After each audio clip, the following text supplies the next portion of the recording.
Betsy, maraming salamat sa pagtulong mo sa anak namin. Sa pagligtas mo. Nakakapanibago. From mananagot ka sa akin to maraming salamat.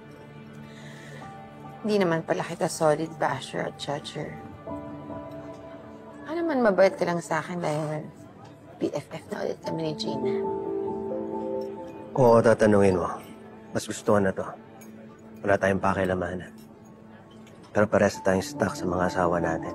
At gusto talaga ni Gina makipag-ayos sa'yo. Gusto ko lang talaga magpasalamat sa'yo. Yun lang. Kaya kita kinausap ngayong gabi.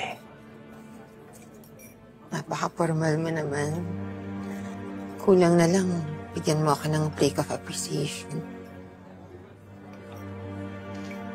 Betsy, ayoko lang isipin mo na hindi ako marunong tumanaw ng utang na loob. Alam mo, school ka pa dyan siniin mo. Hindi ako sanay na ganyan ka.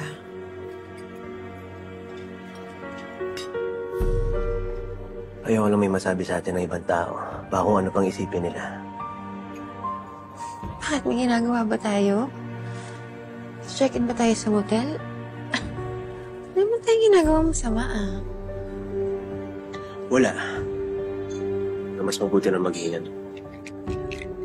Ito naman. Makapagsalita ka naman para namang nangangagat ako.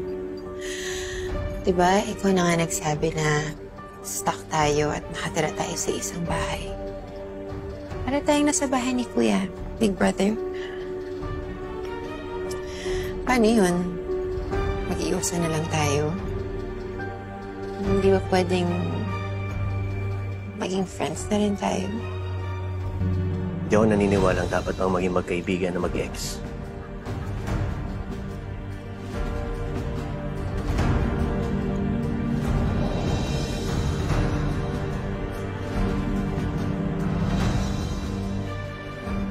Kahit na nagkatikiman na tayo at lahat-lahat. Betsy, ano ba? Baka may makarinig sa'yo.